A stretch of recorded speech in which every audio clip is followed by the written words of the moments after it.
Good morning, student. Now today we'll study electromagnetic induction. What it is, the meaning of electromagnetic induction, the process by which a changing magnetic field in a conductor induces a current in another conductor is called electromagnetic induction. Now this is the reverse of the magnetic field of the conductor. We have studied that when a current is flowing in a conductor, it produces a magnetic field. So the DC motor works on what Fleming's left hand rule. Now this is just the reverse. A changing magnetic field induces a current. So that it is called as electromagnetic induction. On this basis, we will be studying about the Fleming's right hand rule and then how the generator works. Now next this is proved by the Faraday's experiment. So he has taken a wire, a current carrying the conductor and the galvanometer.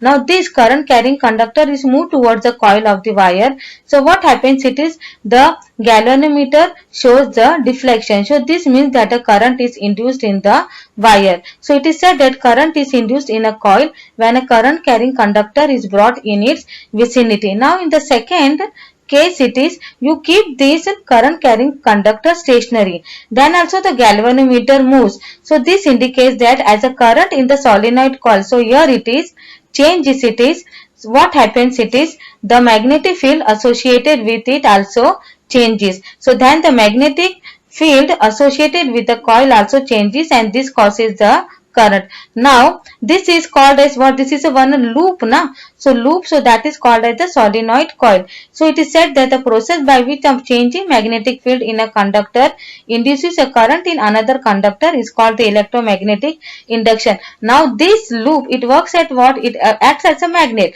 So next time you keep this as a stationary and you move this. So what happens? You will find the change, you will find the deflection in the galvanometer. Now next we will study how the induced current, the direction of the current is given by Fleming's right hand rule. What is the direction of induced current? So you stretch the thumb and you stretch the forefinger and the middle finger in such a way that they are mutually perpendicular to each other. So thumb what points the motion of conductor and then this forefinger will point the direction of the magnetic field and then the middle finger will show the direction of the induced current. Now based on this the generator works. So what is the principle behind the generator? It is a circuit that converts the mechanical energy into electrical energy. What are the parts of the AC electrical generator? It is a copper wire, insulated copper wire. So that means a coil it is taken just as we have taken the coil in the motor and the horseshoe magnet were there with the two poles, north and the south. So the coil is placed between the two magnets. Then the split rings it is there. So that is the C-shaped rings R1 and R2 are internally attached to the axle and the ends of the coil so are connected to R1 and the R2. Then the brushes, the outside of the split rings are connected to the conducting brushes B1 and B2 and the B1 and B2 is kept pressed on R1 and R2 respectively. Then there will be the galvanometer to measure the current. The outer end of the brushes are connected to the galvanometer to measure the current.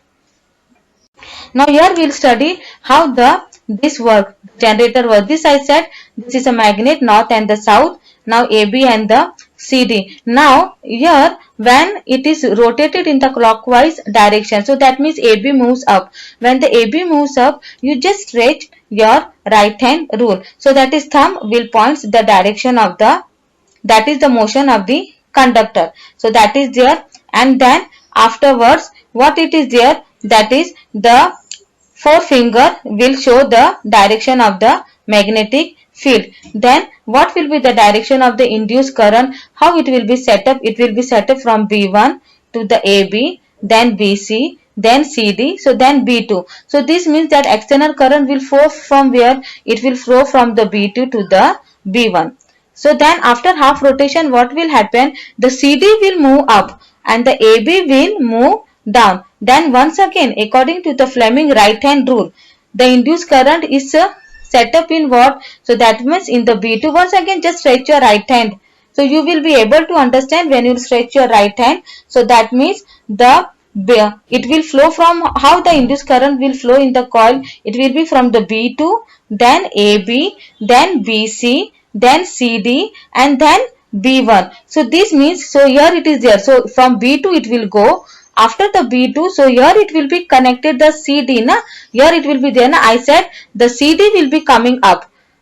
Then it will be like this, B2 will be there, then afterwards it will be AB will be there, then BC will be there, then CD, and from here it will be B1. Just reverse it. CD will become towards this side and then AB will move towards this side. So CD will be up and then AB will be down. So this means that external current flows from B1 to B2. So thus after every half rotation to the coil, the current changes direction. This is called AC current. I will send you the animation of the generator, then you will understand how to stretch your right hand rule and how to find the direction of the induced current. With this we have finished with this chapter, and the next it will be science part 2, the next lesson. So that is the fourth lesson.